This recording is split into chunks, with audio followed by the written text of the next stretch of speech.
My name's Harold.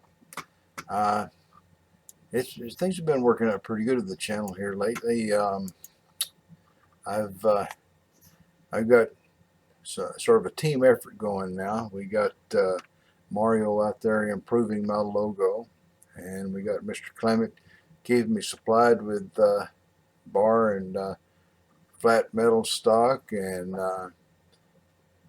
Mr. Green there, Mr. Brent Green, he felt like I needed some good soft jaws, so he sent me just a whole pile of copper. So with all that going on, it looks like the channel's turned into a team effort here, and that's one of the things we're going to do today. We're going to make some soft jaws from a chuck, and we're going to try one of the DRO functions. There's several functions I haven't tried, and we're going to try data points and see how that works out.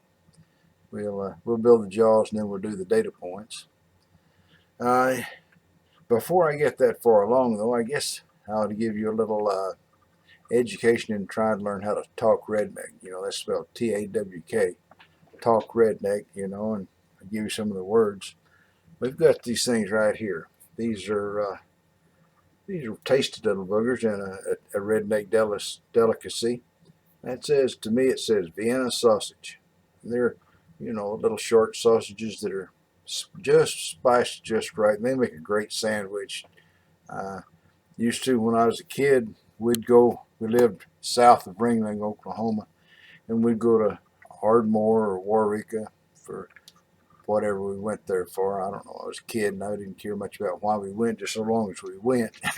But on the way back, my mother stopped at the grocery store and go in and get a loaf of bread, you know, 3 or 4 cans of Vienna sausages, and as we were driving home, she'd make sandwiches and pass them around, you know, and that was a real treat, you know, being a country kid and living on squirrels and fried chicken. You know, that was pretty special. But anyway, as I was saying, so got it backwards here. I'm not getting paid to advertise these things. This is your language, redneck language lesson of the week. If you're from East Texas and you know, and actually a redneck, which I guess most of us are, you can't call that Vienna sausages. Those are Viennes. And say it slow after me, Vienne. That's what those are. So if you don't say it that way in East Texas, they'll know you're from somewhere else. All right, so we need to go and get started on the soft jaw. But before we get there, there was these 3 rednecks down to church, you know, and one of them says, when you're in your casket, you know, and your friends are mourning over you and all, what would you like them to say about you, you know? And Junior says, well, he says, I'd like him to say that he was a wonderful husband and a spiritual leader and a valuable member of the church, you know, and you know, and a great family man, you know. So old Bud there, he says, well, he says, I'd like them to say I was a wonderful teacher and a spiritual leader, and I made a huge difference in people's lives. And he looked around at Bubba. Bubba said, well, shucks, he said, I'd like them to say, look, he's moving. All right, second-rate redneck joke of the week. Let's move on and make some soft jaws before they take them back. Well, what I'm doing right now is making some soft jaws or soft jaw covers for my chuck. Brent, also known as Digiconsu, sent this copper to me, and it's just right, and I don't know if you can see it good, but I've got the thing marked off there. Little handheld here, I'll back it up, and I'm going to cut that out and see if it fits the jaws. Probably not really needed for you to watch me cut it out, but we'll come back off and on. Most likely this isn't the right way to do it, but these jaws are small, and making the little bends there, sharp bends between them, is something I'm not sure just how I'm going to do. So I'm going to try to just sort of shape it on the spot there. That's not working very well, is it? I think maybe I'll put something in there and just chuck it up on that. Although that part's getting nice and flat, starting to look like the jaw. So, may not be all a bad idea, but I think I'm going to turn the jaw around and put something in there to hold it, and we may be able to work it better. Yeah, clamped in works a whole lot better. I can take this screwdriver and use it to form up the shape of the sides of it, and for folding over this piece here. This piece right here needs to have a little bit trimmed off of it. I'm going to whack it a few times here and see if I really need to trim it. Yeah, it's got the tiniest little bit right up there that needs trimmed off, so we'll come right back. This may not turn out to be exactly perfect on the first one because I've got some of it sticking back up in there. I was watching Chris B 257 the other day, and he made mention of how he wanted to protect the whole length of the jaw, and I thought, well, that makes sense to me. So I've made a piece of it stick way back up in there, and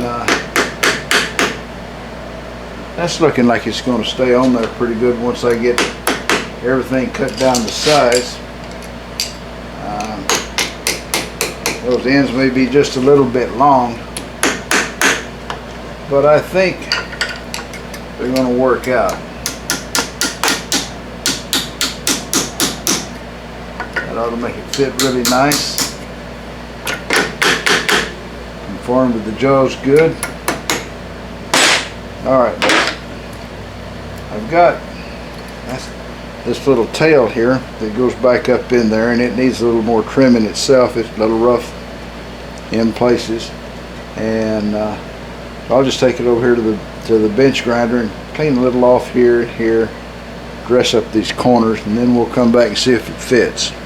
Alright, as you can tell, I need to clean up here, trim off a little bit there, and this side here is a little bit longer than that one, so it may need a little shortening down, because when I put it back on, you can see how it pushes this thing back out of the nice shape that I had it in. You can see how it's easily formed. It's just there, too much length right there, so I'll clean that up and we'll give it another shot one more time to the grinder. Okay, so that looks like it fits a lot better, except for under here I lost a little bit of the shape by cutting around on them with those cutters. But mainly if they stay on there when you go to chuck something up, that's the important part. And I think it's got a little tail, you see, go back in there and protect whatever I'm working on all the way back. So now I'm going to rinse and repeat here. I'm going to do 3 more of these, and they'll be just as boring to watch as that one was. So I'm going to turn the camera off, and then when I come back we'll be doing something else. That's jaw number 2. I knew I said I was going to go away and come back when I got through, but everything gets easier the more you do it. I mostly almost free-handed this one and changed over to these 10 steps, which are ever so much better than the other ones. The other ones are actually for cutting circles in sheet metal, and these are for cutting straight, and it makes a difference. Well, there you go. There's no perfection here. There's a little unevenness everywhere, but there you have it. Soft jaws for whatever comes next. Alright, we're going to move over to another little project here. I'll be right back. After I ran the slitting saw the other day, well, this little booger here all of a sudden just came loose. You know, I'm turning around here where you can see it. You can see where I skinned it up there trying to pry things off with pipe wrench and pliers and such. But I guess it applied stress in all the right places and this little guy came loose, and I don't think this piece is damaged. Looks like it fits good. Now down under here, looks like you can see a crack, like maybe this cutter got a tiny bit warped, but at least I can take it off of there now. I didn't bring an Allen wrench over here. Let's see if this will do it. Yeah, there you go. You see, this guy will, he'll unscrew and everything works. So the desperate situation worked itself out without me having to think at all. That's the best job for us rednecks, not to have to think. Okay, I'm going to try to learn how to use data points on the DRO here. And as usual, the head's in the wrong spot, so we're going to use our recently made tool to crank her up here to a proper height. That's just about there, probably about right. Yeah, that gives me plenty of room to work, and my power head lifting job lifted it up just fine. It didn't do it like it was eager to do it, but it made the grade.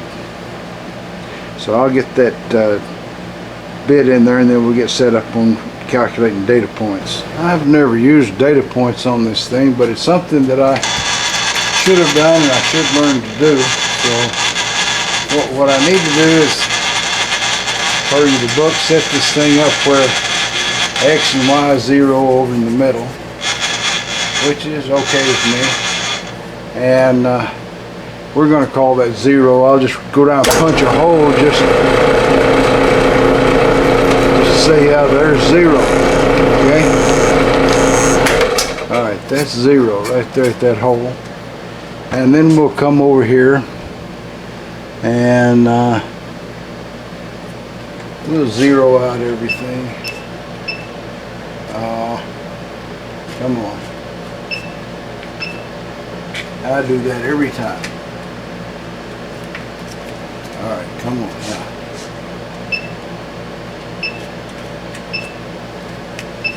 Now then, we got it all zeroed out there.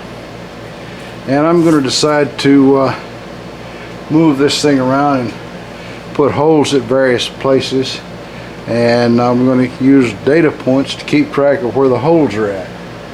So I guess it doesn't matter how I do this, but I'm gonna come over, say, about maybe 600 thousandths. All right, that's more than 600, huh? Let's move it down to 1 inch. All right, there's 1 inch. We're going to go and move the Y over to, say, 800 thousandths. You can zoom right past easy enough.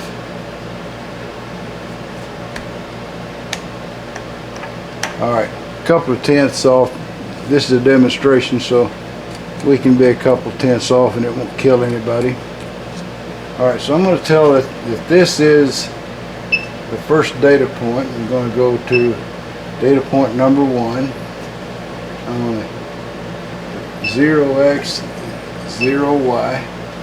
Alright, now we're going to drill a little spot here to let us know that was data point number 1. Alright. There's data point number 1. Now we're going to move a few hundred thousandths, and we'll just come out to it. Alright, a couple hundred thousandths back this way to, say, well, 700 thousandths there. Go back to data point 0x, 0y, and we're going to go to point 2. I'm going to enter it, x, y. That should have it reserved. We're going to drill a hole.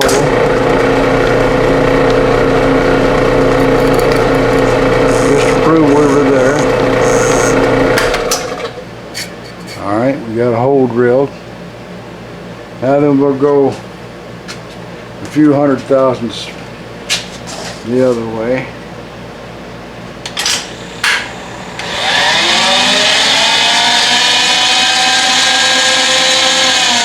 Well, about 2 inches ought to be just about right. So, the numbers go fast, don't they?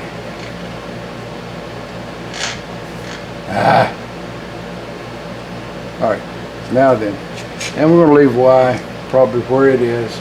It's going to be data point 3, X0, Y0, enter. Alright, we'll drill us another hole.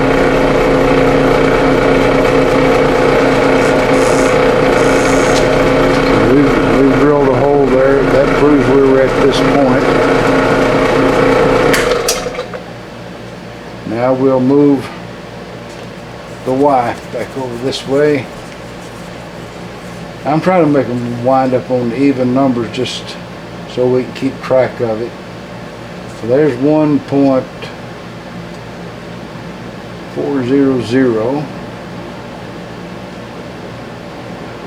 Let you look at the DRO before it changes. Alright, there. So this is going to be data point number 4. X0, Y0, enter. Alright.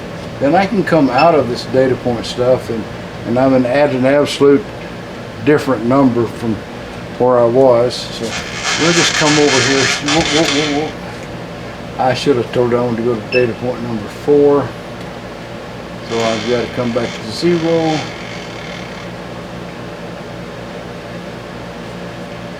I forgot to drill the hole. Got in a hurry. Alright, we'll drill a hole here.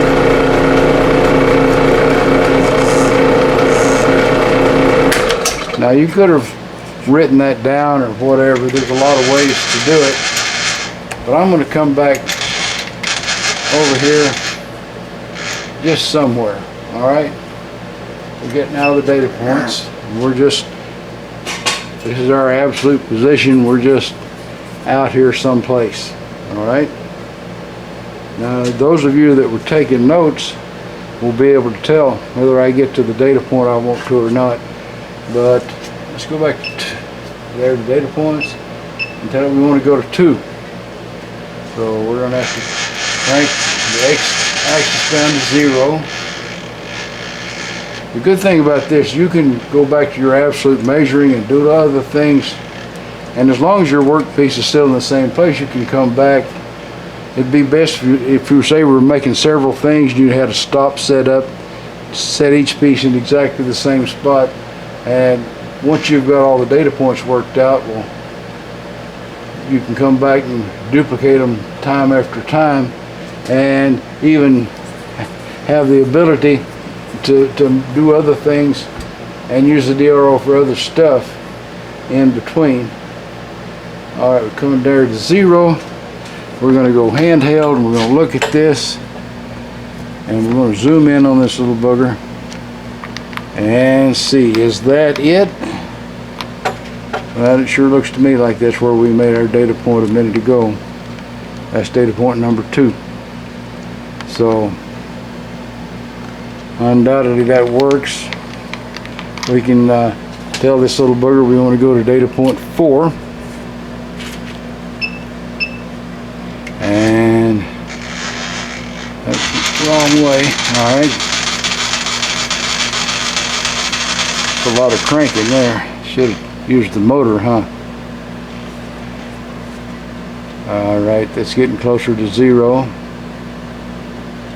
Alright, now that we got to crank the Y. Sorry about shaking the camera around. I keep kicking the tripod. We're going to crank the Y down to 0.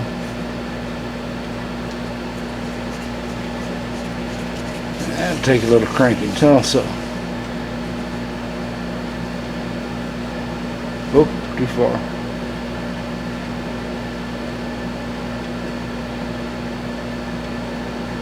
Alright, and then we'll go back to handheld and take a look at it here. and that looks to me like that's where we left the hole number 4. So this data point function is something that can be really handy